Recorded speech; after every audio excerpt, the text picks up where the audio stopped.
আসসালামু আলাইকুম, কি অবস্থা, কে আছেন আপনারা? দীর্ঘ 2 দিন বিরতির পর আজকে আপনাদের হাস্তুরি আপা দেখছেন কনে এসে ঘুরবার আসি। ঘুরবার আঙ্গর বাড়ির কাছে যমুনা নদীর পারে সিংলাবাড়ি বাঁধ, এই বাঁধে ঘুরবার আসি।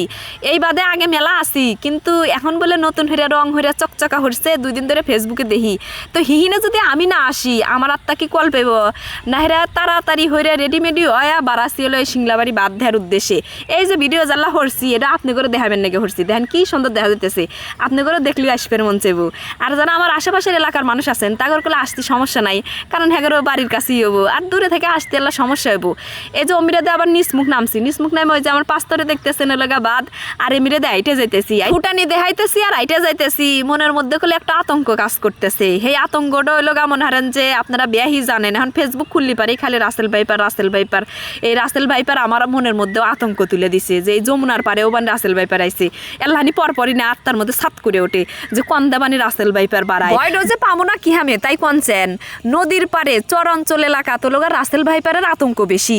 আমার তো হুগনা পারে থাকতেই রাসেল ভাইপার নিয়ে ভয় হরে, আর নদীর পারে ঘুরবার আসি দিয়ে আরো মনে হারেন যে এবার অবস্থা হয়েছে। আর আমরা হলাম চৈরা মানুষ, নদীর পারে আসলি যে আমগর কতই মক্কর। এই যে বস্তার মধ্যে বালু তুলে তুলে থুইছে লাগবানি কি কয়, এই যে লাভ দে আর একটর যাইতেছি বালুই ঠেকতেছে। আসলে নদীর পারে ঘুরবার আসলি ওই রাসেল ভাইপার আতঙ্ক তৈরি হয়েছে মনের মধ্যে। কিন্তু তাছাড়া করলে নদীর পারে ঘুরবার আসলি মন ফুরফুরা সব কিছুই মনে হারেন যে চেঞ্জ হয়ে যাইব গা, মানসিকতায় চেঞ্জ হয়ে যাইব গা। এই জন্যই তো মধ্যে এই নদীর পারে ফুরফুরা বাতাসে ঘুরবার আসি। আমাদের সিরাজগঞ্জ জেলা থেকে একবারে এই অবদা দইরা নদীর পার দইরা করলে আমাদের কাজীপুরে আসা যায়। পুরাডুই মনে হারেন যে দেহার মতো একটা এরিয়া। সিরাজগঞ্জ থেকে কাজীপুর পর্যন্ত এই যে ভরে নদীর পার পুরাডুই বেঁধে দিছে।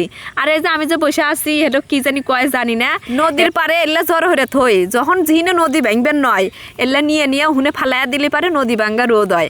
আর এই যে দেখছেন কি সুন্দর একটা পিঠার গাছ, দূরে থেকে মনে হচ্ছিলাম যে ওটা কি গাছ নদীর পারে ওটা কি গাছ। আইসাইরা দেখি যে কি সুন্দর একটা পিঠার গাছ একবারে নদীর পারে। এই ভিউটা করলে হেই সুন্দর, আমার কাছে হেই ভালো ঠেকছে।